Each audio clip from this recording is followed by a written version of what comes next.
이번에는 KBS 충주 스튜디오 연결해 북부권 소식 살펴보겠습니다. 박은지 아나운서 전해주시죠. 네, 충주입니다. 충주시 중앙탄면 일대 드림파크 산업단지에서 LNG 발전소 건설이 추진되고 있는데요. 시설 건립의 첫 관문인 정부 심의가 임박해지자 갈등이 더 커지고 있습니다. 천춘한 기자의 보도입니다. 충주시 중앙탄면에 드림산업단지 LNG 발전소 건립을 반대하는 주민들이 거리로 나섰습니다. 주민들은 충주시가 발전소 추진을 공식화하고도 소통과 설명의 자리는 졸속에 그쳤다며 비판 수위를 높였습니다. 정치계와 지역 사회단체 등의 의견 역시 대다수 발전소 건립에 반대했다면서 발전소 건립 요건 가운데 하나인 주민 수용성 결여를 집중 부각했습니다.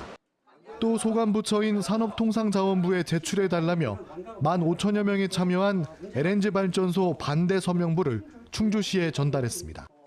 정말 무엇을 위해서 LNG 발전소를 꼭 유치해야 된다는 것인지 시민들은 이해를 하지 못할 것 같고요. 이제라도 시민들의 목소리를 들어서 LNG 발전소 유치 문제를 결정했으면 합니다. 주민들은 충주시가 먼저 발전소 사업을 동서발전 측에 제안했고 산업단지의 부지도 2년 전 선분양했다는 의혹도 제기하고 있습니다. 충주시는 이에 대해 부인해 왔지만 충주시 의회는 사업 과정에서 문제점이 확인될 경우 행정사무감사에서 짚어볼 계획입니다.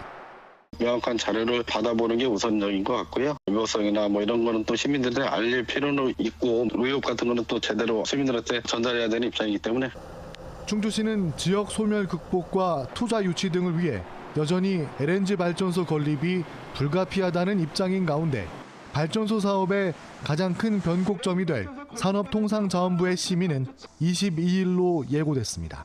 KBS 뉴스 천춘환입니다. 다음 소식입니다. 충주시 성서동 중앙어울림시장 철거가 마무리됐습니다. 충주시는 시장을 철거한 부지에 임시주차장을 조성했는데요. 오는 22일부터 시민들에게 무료로 개방합니다. 장기적으로는 지역 축제와 플리마켓 등 다양한 문화행사장을 갖춘 광장형 주차장으로 세단장하게 됩니다. 충주 도심에서 50년 넘게 운영된 중앙어울림시장은 2022년 정밀 안전진단에서 사용 제한 등급을 받아 철거됐습니다. 지난 9일 제천 의림지에서 놀이기구를 타던 초등학생 4명이 다쳤는데요. 제천경찰서는 사고가 난 놀이기구 시설 대표와 직원 등 3명을 업무상 과실치상 혐의로 불구속 입건했다고 밝혔습니다. 경찰은 놀이기구가 빠르게 회전하는 문제가 발생한 뒤 속도를 줄이지 않은 상태에서 안전장치가 수동으로 해제돼 학생들이 다친 것으로 보고 있는데요. 기계 결함 원인 등을 추가로 조사하고 있습니다. 사고가 난 놀이공원은 사고 이후 닷새 동안 문을 닫았고 현재는 해당 놀이기구만 운행이 중단된 상태입니다.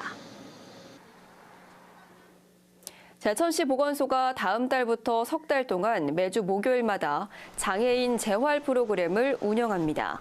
대상은 만 19세 이상 뇌병변 지체 장애인으로 신체 기능 회복 훈련과 사회적 교류를 체험하는 소모임 활동을 하게 됩니다. 참여하려는 주민은 오는 25일부터 제천시 보건소로 전화 신청하면 됩니다. 충주시가 고품질 사과 생산을 위해 전문 농업 경영인을 육성합니다. 이를 위해 올 연말까지 농가 현장 실습 중심의 맞춤형 컨설팅 교육 프로그램을 운영합니다. 교육은 전문가가 일주일에 2번 농가를 직접 방문해 사과 생육 단계별 관리 기술과 병해충 방제, 수형 관리 등에 대해 실습 위주로 진행합니다. 한 시민이 어려운 이웃을 위해 써달라며 단양군의 익명으로 100만 원을 전달한 사실이 뒤늦게 알려졌습니다. 지난 7일이었는데요. 이 시민은 단양읍 행정복지센터에서 민생회복 소비 쿠폰을 지역화폐로 교환한 뒤 현금을 보태 100만 원을 기탁한 걸로 전해졌습니다. 성금은 저소득 취약계층 주민을 위해 쓰일 예정입니다. 지금까지 충주에서 전해드렸습니다.